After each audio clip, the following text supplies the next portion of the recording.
ভারতে দুর্দান্ত অভিষেক হামজা চৌধুরীর। ইংলিশ প্রিমিয়ার লিগে খেলা এই মিডফিল্ডারের গতি ক্ষিপ্রতা সামলাতে হিমশিম খেয়েছে টিম ইন্ডিয়া। সুনীল ছেত্রীকে একাই বোতলবন্দি করেছিলেন হামজা। রক্ষণ সামলাতে ব্যস্ত ছিল ভারত। হামজার দেখানো পথ ধরে অনেক প্রবাসী ফুটবলার আগ্রহ দেখাচ্ছে বাংলাদেশে খেলার। ঘরের মাঠে হামজার সাথে সমিত সোমের অভিষেক হতে পারে জাতীয় স্টেডিয়ামে। এমনকি আরেক প্রবাসী ফুটবলার ফাহমিদুলও অভিষেকের ক্ষণ গুনছেন।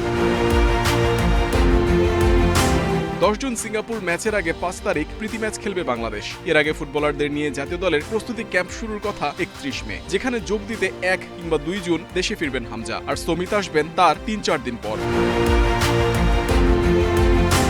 হামজার প্রীতি ম্যাচ খেলার সম্ভাবনা থাকলেও সমিতের তা নেই। সব ঠিক থাকলে 10 জুন এশিয়ান কাপ বাছাই পর্বে সিঙ্গাপুরের বিপক্ষে ম্যাচে দেখা যাবে কানাডিয়ান প্রবাসী মিডফিল্ডারকে। দুই প্রবাসী ফুটবলারকে একসাথে দেখার অপেক্ষা শেষ হবে 10 জুন। বাংলাদেশের হয়ে খেলার আগেই তারকা খ্যাতি পেয়েছেন সমিত। হামজার পর তাকে নিয়েও দেশের ভক্ত সমর্থকদের আগ্রহ তুঙ্গে। সেটা সুদূর কানাডা থেকেও টের পাচ্ছেন ক্যাভালরি এফসির হয়ে খেলা এই মিডফিল্ডার। বাংলাদেশের ফুটবল ভক্তদের ভালোবাসায় সিক্ত সমিত। শিগগিরই লাল সবুজ জার্সিতে খেলতে মুখিয়ে আছেন। 4 কিংবা 5 জুন ঢাকায় আসবেন সমিত। এরপর প্রস্তুতি ক্যাম্পে হামজা তুপুদের সাথে বোঝাপড়া বাড়িয়ে নেবেন প্রবাসী এই মিডফিল্ডার।